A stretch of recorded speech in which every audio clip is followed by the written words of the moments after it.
amefaulu kutumia mbinu ya barua.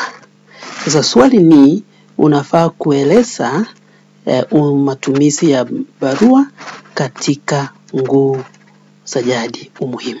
Lakini kabla ya kueleza ni nini, lazima uwe unajua ni aina ngapi au ni barua ngapi zilizo mwandishi alizozitumia.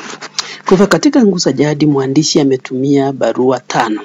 Ya kwanza kuna ile barua ya Sihaba. Barua ya Sihaba kwa Chifu Mshabaha. Hiyo barua ilikuwa na ujumbe gani? Hiyo barua ilikuwa na ramani ambayo ilikuwa inaonyesha mahali ramani ya jengo ambalo lingejengwa katika ardhi ya Waketwa pale Matango.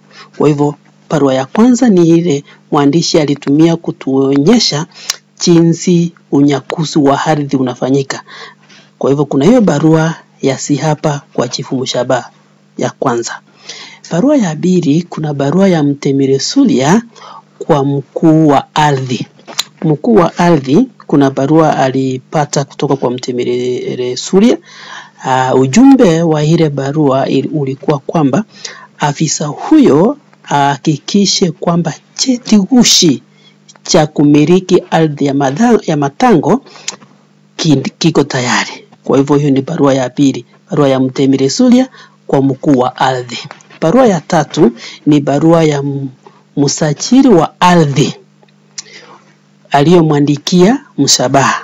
Mshabaha ni Chifu Mshabaha, kuna barua alipokea kutoka kwa msajili wa ardhi. Msajili wa ardhi alipokea hiyo barua, ilimwendea Chifu Mshabaha.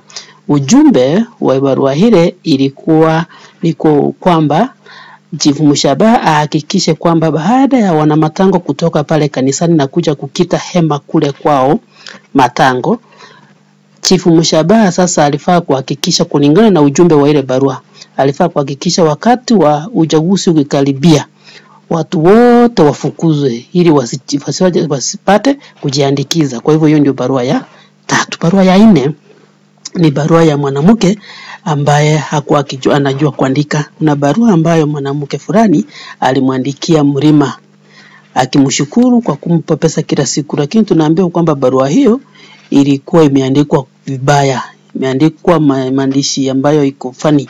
Kwa hivyo kuna hiyo barua ya yule mwanamke aliyomwandikia Mrima. Barua ya mwisho kulingana na mimi, ikiwa kuna nyingine sasa utatuambia.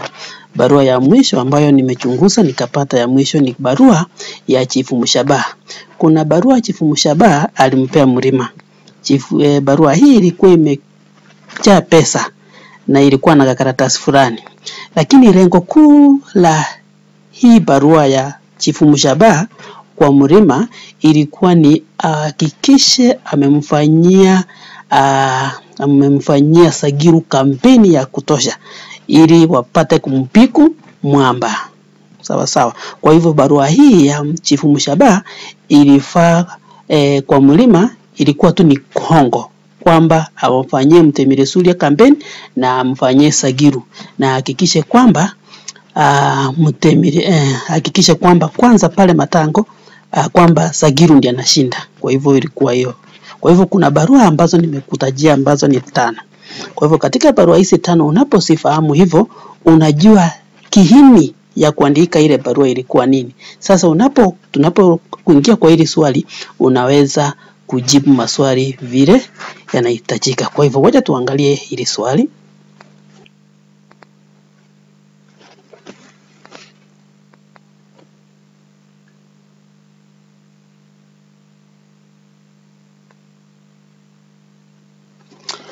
Mwandishi wa riwaya ya Nguu za Jadi amefaulu kutumia mbinu ya barua kuwasilisha ujumbe wake. Eleza umuhimu wa matumizi ya barua katika Nguu za Jadi. Alama ni 10. Hiyo inafaa kuwa alama ni kosa la alama 10. Kwa hivyo kwanza umuhimu ni ujumbe upi mwandishi alitaka kuwasilisha kwa jamii. Ni kihini cha kuandika barua badala ya kuongea tu ilikuwa nini. Kwa hivyo ametumia mbinu hiyo kutuambia ama kuwasilisha ujumbe fulani. Kwa hivyo huu ujumbe umuhimu wake ilikuwa nini? Kwa mfano tunaanza kuna ujasiri. Kwa hivyo kwanza mwandishi alitaka kuonyesha ujasiri wa mhusika fulani. Barua hii ilikuwa ni barua ya Sihaba aliyomwandikia ujasiri.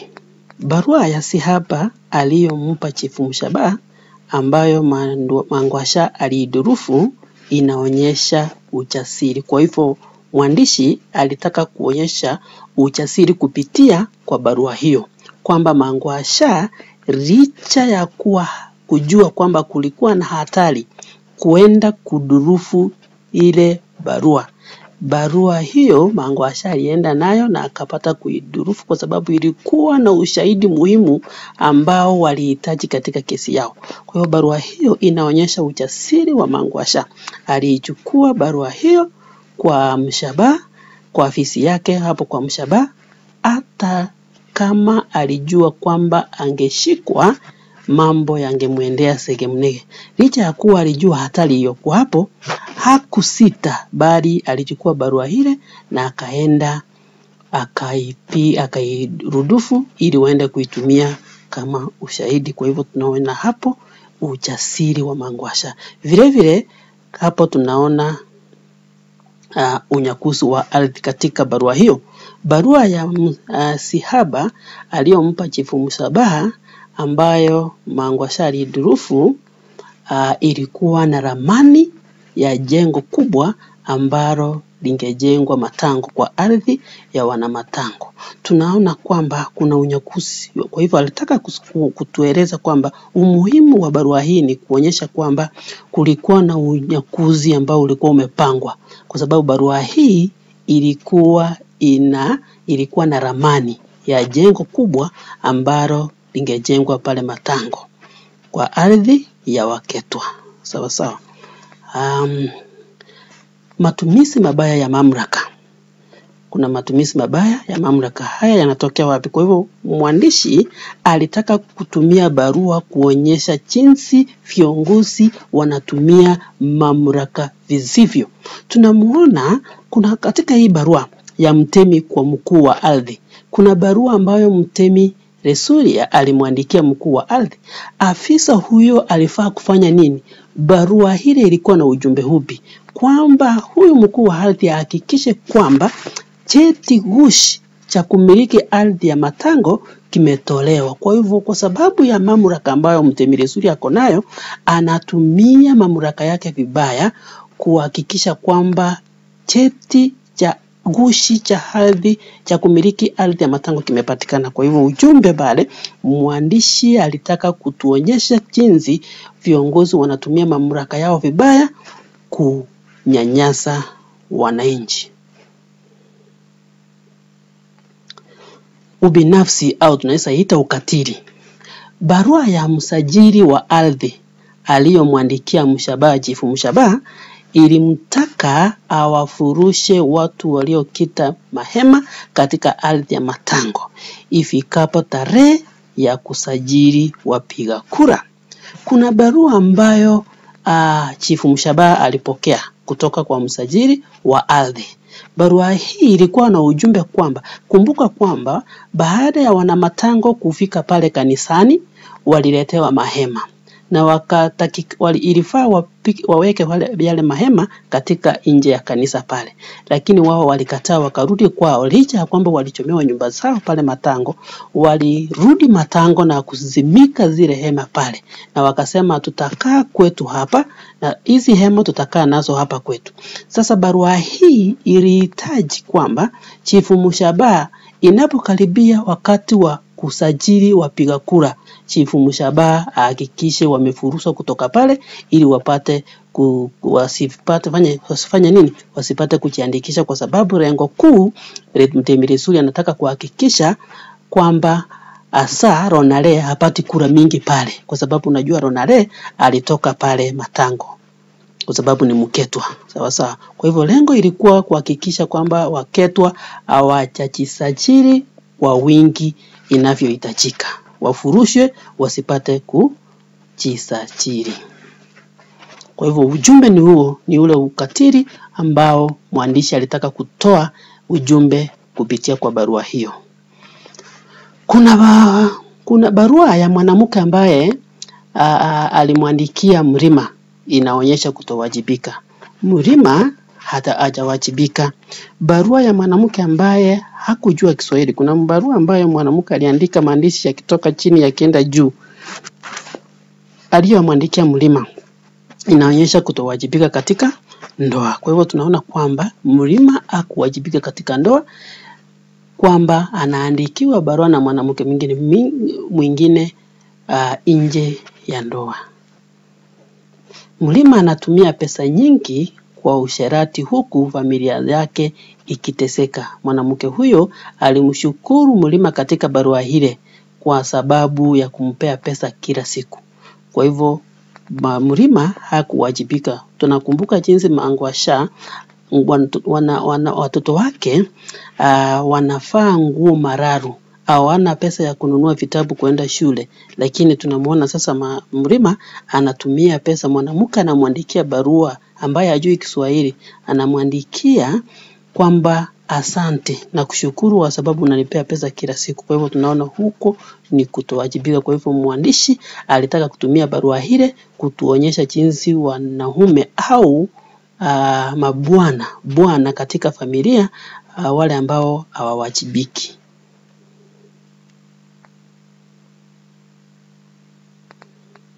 Ufisadi.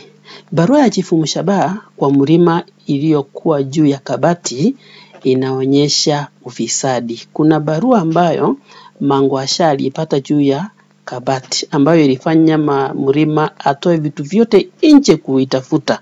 Mangwasha alipoificha ile barua na kuikimbisha na kumpea Ronale, wakaijadili. Kwa hivyo barua ile ilikuwa na ujumbe gani? Barua ile kwanza ilikuwa imesheheni pesa. Pesa ile ilikuwa ni ongo kwamba Mrima apate kufanyia Mtemiresulia kampeni pamoja na Sagiru. Kwa hivyo ilikuwa ni kumuhonga apate kufanya. Mrima anakubali kuhongwa na mtemi ili kuharibu kura za Mwamba, ndio Sagiru ashinde uchaguzi. Kwa hivyo tunaona huo ni ufisadi, na ujumbe kwa hiyo barua inaonyesha ufisadi. Ufisadi vile vile unaonekana pale barua ya msajili wa ardhi aliyomwandikia Mshabaha ilimtaka wafurushe watu waliokita mahema katika ardhi yao ya matango wakati wa kujisajili. Hiyo ni ufisadi. Hiyo inaonyesha pia ufisadi. Barua hii inaonyesha ufisadi mkubwa, kwani bakishishi ya Chifu Mshabaha ataipokea kutoka kwa Sagiru na Siaba walikuwa wameshapokea yao. Na hapo kwa hiyo maneno ikiendelea, tunaambiwa kwamba bakishishi, yaani hongo ambayo Sagiru na Siaba na Chifu Mshabaha ambao wangepokea, kwamba Chifu Mshabaha hongo yake ilikuwa inafaa apate kutoka kwa nani? Kwa Sagiru, kwa sababu Sagiru na Siaba walikuwa wameshapokea hongo yao. Kwa hivyo tunaona ufisadi ukijitokeza hapo.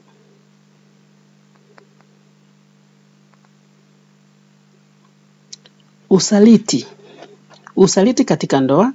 Barua ya Chifu Mshabaha kwa Mrima iliyokuwa juu ya kabati pia inaonyesha usaliti. Barua hiyo bado inaonyesha usaliti, kwa sababu Mrima anawasaliti Waketwa, anamsaliti Ronale ambaye ni Mketwa mwenzake. Kwa hivyo tunaona ni usaliti. Mrima anamsaliti Ronale na jamii yake kwa jumla, anapokubali kumfanyia Mtemiresulia na Sagiru kampeni. Huo ni usaliti katika jamii. Usaliti mwingine unatokea pale barua ya mwanamke ambaye hakujua Kiswahili kwa Mrima inaonyesha usaliti katika ndoa. Mrima anamsaliti mkewe Mangwasha kwa kuwa na vimada pale nje. Kwa hivyo tunaona huo ni usaliti. Mrima anamsaliti Mangwasha kwa kushiriki mapenzi nje ya ndoa.